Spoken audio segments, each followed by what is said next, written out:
اسی طرح کا ایک کیس جو ہے وہ جسٹس محسن اختر کیانی کے سامنے اپیل آئی ہے. 10 سال سے جو بندہ ہے وہ کیس لڑ رہا ہے.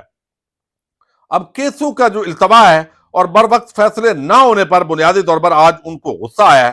یہ 10 کنال 16 مرلے زمین سے متعلق ایک کیس تھا.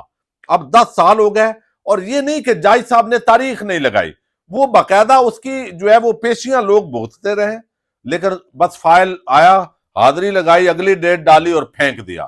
جو ریڈر جس طریقے سے ان کے ساتھ مل کے کام کر رہے ہوتے ہیں. اور افسوس یہ ہے کہ اتنی رشوت چل رہی ہے عدالتوں میں, ادھر جج بیٹھا ہے, ادھر ریڈر. کسی کو اگر جانے کا اتفاق ہوا, چونکہ میں ایک ایڈوکیٹ بھی ہوں اور میرا آنا جانا مسلسل ہوتا ہے, تو وہاں پہ ساتھ ہی جو ہے وہ جج کے ساتھ بیٹھ کے ریڈر کی مٹھی میں پیسے دیے جا رہے ہوتے ہیں. تو جو بندہ اپنے یعنی نیچے سے, وہ کہتے ہیں نا وہ اپنے نیچے اندھیرا, وہ جس طرح کی کہاوت ہے تو چراغ تلے اندھیرا, جو ساتھ والے ریڈر جو ہے اس کو پیسے لیتے ہوئے نہیں پکڑ سکتا جج, تو وہ انصاف اس بیچارے نے کیا دینا ہے. تو وہ اسی طریقے سے جو ہے وہ ہوتا ہے. تو آج انہوں نے جسٹس محسن اختر کیانی نے parliament, supreme court of Pakistan میں بیٹھے ہوئے یحییٰ آفریدی سمیت باقی ججز اور سب کو جھنجھوڑا ہے. اور وہ یہ کہ 1 گھنٹے میں انہوں نے کہا کہ نپٹائے جانے والے کیس میں ججز نے 10 سال لگا دیے. ججز تو یہاں پر نالائق ہیں, یعنی یہ بات انہوں نے کی ہے. وکلا تو نالائق نہ بنے, جبکہ وکلا بھی لمبا لمبا کام ڈالتے ہیں, وہ زیادہ تاریخ ایڈجرنمنٹ لیتے ہیں.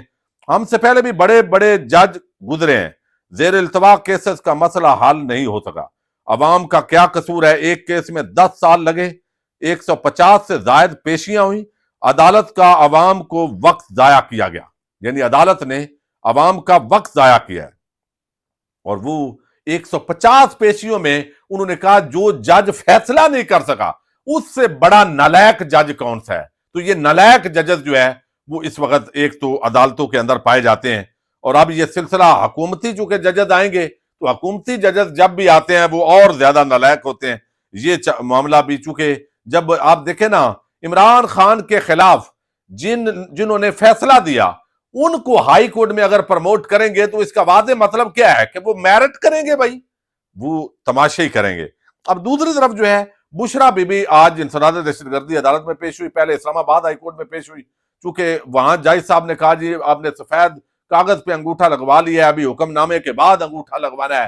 حالانکہ جج صاحب کو کوئی بتائے کہ سرکار کوئی 1-2 مقدمے ہوں تو یہ بات تو چل جاتی ہے, لیکن جب آپ نے ادھر 20 مقدمے ایک دن میں کسی نے جانا ہے تو ادھر والی عدالت ضمانت خارج کر دے گی کہ آپ یہاں آئے نہیں ہیں غیر حاضری کی بنیاد پہ. تو آپ بھی کچھ زمینی حقائق کو تو دیکھیں, یہاں پہ آپ نے انگوٹھے پہ مسئلہ بنایا ہوا ہے.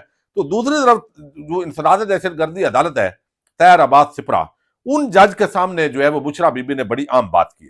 انہوں نے کہا ہے بشرا بی بی نے کہ ہمارا عدالتوں سے اعتماد اٹھ گیا ہے. جج کہتے ہیں نہیں ایسا نہیں ہے, ہر جگہ سے ٹرسٹ نہیں اٹھا, جسٹس سسٹم جیسا بھی چل رہا ہے اگر ختم ہو گیا تو سوسائٹی ختم ہو جائے گی. جج طاہر عباس سپرا. پھر انہوں نے کہا بانی عمران خان اور ہمارے ساتھ جو ہوا اس کے بعد قانون سے یقین ختم ہو گیا. ٹرائل کے دوران میں نے ججز کو بیمار ہوتے کانپتے ہوئے دیکھا ہے, یعنی جج ڈرے ہوئے ہیں, ان کو ڈرایا ہوا ہے. بشرا بی بی نے کہا کہ وہ بیچارے ڈر رہے ہیں, وہ کانپ رہے ہیں, میں نے کانپتے ہوئے ڈرتے ہوئے ججز دیکھے ہیں اس دوران جو سماعتیں کر رہے ہیں. ٹرائل کے دوران میں نے ججز کو بیمار ہوتا کانپتے ہوئے دیکھا ہے. ملک میں قانون ہے لیکن انصاف نہیں. عمران خان جیل میں آئین کی بالادستی کے لیے قائد ہے. بشرا بی بی, ہم نے سب مل کر ملک کے ساتھ چلنا ہے. جج طاہر عباس سپرا. وہ تسلیاں دے رہے ہیں لیکن بات وہی ہے کہ نظام انصاف سے صرف بشرا بی بی یا عمران خان کا نہیں, اس پاکستانی عوام کا اعتماد بھی تقریباً اٹھ گیا ہے. تھوڑی بہت کسی ٹائم آکسیجن دی جاتی ہے, کوئی ایک آدھ فیصلہ 10 میں سے اس طرح کا آ جاتا ہے, ورنہ ایک غریب آدمی جو پہلے لوٹا پٹا ہے. میں آج ایک انٹرویو سن رہا تھا, ایک فیشن ڈیزائنر جس کا پوری دنیا میں نام ہے, پاکستانی ہے, تو وہ بتا رہا تھا بھائی میں تو پوری دنیا میں ایک برانڈ ہوں, لیکن کیا کروں کہ یہاں میری زمین پہ قبضہ ہو گیا جو میں نے قبرستان بنانا تھا, اور میں نے ایک یتیم خانہ بنانا تھا لاہور کے اندر, اور اس کے لیے جو زمین پرانی تھی میری والدہ کے نام پہ میں یتیم خانہ بنانا چاہتا تھا, قبرستان بنانا چاہتا تھا تاکہ لوگوں کو سہولت ہو, اور اس زمین پہ ایک وکیل صاحب اپنے حواریوں کے ساتھ قبضہ کر گئے ہیں، اور اب وہ سوال یہ کرتے ہیں آپ وہاں کیسے گئے فرانس، ٹکٹ آپ کے پیسے کس نے دیے؟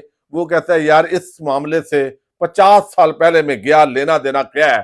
تو یہ سسٹم اتنا اپاج نکما ہے کہ یہ کسی کو انصاف فراہم کرنے کی بدقسمتی سے سخت جو ہے وہ کھو گیا ہے، اور 26ویں آئینی ترمیم نے تو مزید بھی سارا معاملہ جو ہے وہ کھول دیا ہے۔ اچھا، اب جو ہے وہ فوجی عدالتوں کے اندر سویلینز کا جو ٹرائل ہے، اس معاملے کے اندر ایک تو عمران خان کی فوجی حوالگی کے حوالے سے آج کی سماعت میں جو حکومتی وکیل ہے انہوں نے اندیا دی ہے۔ یہ بہت ہی عام ڈیولپمنٹ ہے جس پہ جو ہے وہ آج خواجہ حارث نے دلائل وہ دے رہے ہیں، اور کسی فوجی کو کام سے روکنے پر اکسانے کا ٹرائل آرمی کے ایکٹ کے تحت ہوگا۔ دیکھنا یہ ہے کہ کن سویلین کا کن حالات میں ٹرائل ہو سکتا ہے۔ جسٹس مندوخیل، کسی فوجی کو کام سے روکنے پر اکسانے کا ٹرائل آرمی ایکٹ کے تحت ہوگا۔ آپ کا سارا انحصار ایف بی علی کیس پر ہے۔ جسٹس جمال مندوخیل، ایف بی علی کیس میں ریٹائرڈ اور حاضر سروس افسران دونوں ملوث تھے۔ مندوخیل، موجودہ کس کیس میں کسی پر فوج کو کام سے روکنے پر اکسانے کا الزام ہے؟ آرمی ایکٹ کے تحت تو جرم تب بنے گا جب کوئی اہلکار شکایت کرے یا ملوث ہو۔ فوج کا ڈسپلن جو بھی خراب کرے گا وہ فوجی عدالت میں جائے گا۔ یہ وزارت دفاع، کیا فوج کے قافلے پر حملہ کرنا بھی ڈسپلن خراب کرنا ہوگا؟ کسی فوجی کا چیک پوسٹ پر سویلین سے تنازع ہو تو کیا یہ بھی ڈسپلن خراب ہوگا؟ مسرت ہلالی، آرمی ایکٹ کا دائرہ اتنا وسیع کر رہے ہیں، اس میں تو کوئی بھی آ سکتا ہے۔ مندوخیل، آگے جسٹس حسن اظہر رضوی نے بڑے عام سوال اٹھائے، انہوں نے کہا اس پہلو کو مد نظر رکھے کہ ایف بی علی کیس مارشل لا دور کا ہے۔ ذوالفقار علی بھٹو اس وقت سول مارشل لا ایڈمنسٹریٹر تھے۔ ذوالفقار علی بھٹو کو ہٹانے کی کوشش میں ایف بی علی کیس بنا تھا۔ مارشل لا اس وقت ختم ہوا جب آئین بنا تھا۔ جسٹس حسن اظہر رضوی، بات ٹھیک ہے لیکن عدالتی فیصلے میں ایمرجنسی کے نفاذ کا ذکر موجود نہیں۔ اچھا، آگے جو ہے وہ خواجہ صاحب، آپ وزارت دفاع کے وکیل ہیں، ایک عام سوال کا جواب دیں۔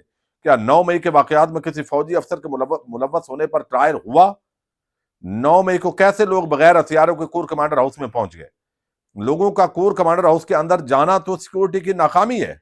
مظاہرین پر الزام املاک کو نقصان پہنچانے کا ہے۔ وکیل وزارت دفاع، 9 مئی کے واقعے میں کسی فوجی افسر کا ٹرائل نہیں ہوا۔ وکیل وزارت دفاع خواجہ حارث نے کہا ہے۔ پھر وہ کہتے ہیں خواجہ حارث کہ زمانہ امن میں بھی ملٹری امور میں مداخلت کرنے پر سویلین کا ٹرائل ملٹری کورٹس میں ہی جائے گا۔ ایف بی علی کیس میں آخر کوئی ماسٹر مائنڈ بھی ہوگا، سازش کس نے کی؟ جسٹس حسن اظہر رضوی، سازش کرنے والے یا ماسٹر مائنڈ کا ٹرائل بھی ملٹری کورٹ میں ہی ہوگا۔ یہ اب چونکہ عموماً سازش اور ماسٹر مائنڈ عموماً عمران خان کو اشارتاً کنایتاً کہا جاتا ہے، تو آج انہوں نے باضابطہ طور پر حکومتی وکیل نے سپریم کورٹ آف پاکستان میں کہا ہے کہ سازش کرنے اور ماسٹر مائنڈ کا ٹرائل بھی ملٹری کورٹ میں ہوگا۔ وہ یہ دلیل دے رہے ہیں بنیادی طور پر تاکہ سارا معاملہ ہو۔ سویلین کا ٹرائل اچانک نہیں ہو رہا، 1967 سے قانون موجود ہے۔ ایف بی علی کیس میں اپیلیں ریٹائرڈ افسران نے کی تھی، جسٹس محمد علی مدر۔ تو یہ بالآخر جو ہے اس سارے معاملے کے اندر کہا گیا جی 9 مئی کو جب ملٹری تنصیبات کو نقصان پہنچایا گیا، کیا مظاہرین کو روکنے کے لیے سیکورٹی اہلکاروں نے کوئی مزاحمت کی؟ جسٹس حسن اظہر رضوی، جانی نقصان نہ ہو اس کے لیے مکمل تحمل کا مظاہرہ کیا گیا، ضروری نہیں گولی چلائیں، کیا مظاہرین کو کسی اور طریقے سے نہیں روکا جا سکتا تھا؟ یہ عام سوال ہیں جو جسٹس حسن اظہر رضوی مسلسل اٹھا رہے ہیں۔ جسٹس مندوخیل بھی اچھے سوالات اٹھا رہے ہیں، لیکن اب دیکھنا یہ ہے کہ کوئی ڈھنگ کی دلیل اس وقت تک خواجہ حارث جو ہے وہ فوجی عدالتوں کے حق میں سپریم کورٹ میں نہیں دے پائے۔ ان سوالوں کے جواب بھی تسلی بخش جو سننے والے ہیں ان کے لیے نہیں دے پائے، جو جس طریقے سے وہ سویلین کو فوجی عدالتوں میں دھکیل رہے ہیں۔ لیکن اس کے باوجود اگر آئینی بینچ جو ہے، ابھی دوسری طرف سے دلائل آنے ہیں، پھر بھی اگر آئینی بینچ جو ہے وہ فیصلہ کر دے فوجی عدالتوں کے ٹرائل کے حق میں، تو پھر جو ہے وہ کیا کہا جا سکتا ہے جی، سب کچھ ہو سکتا ہے۔ پاکستان زندہ باد۔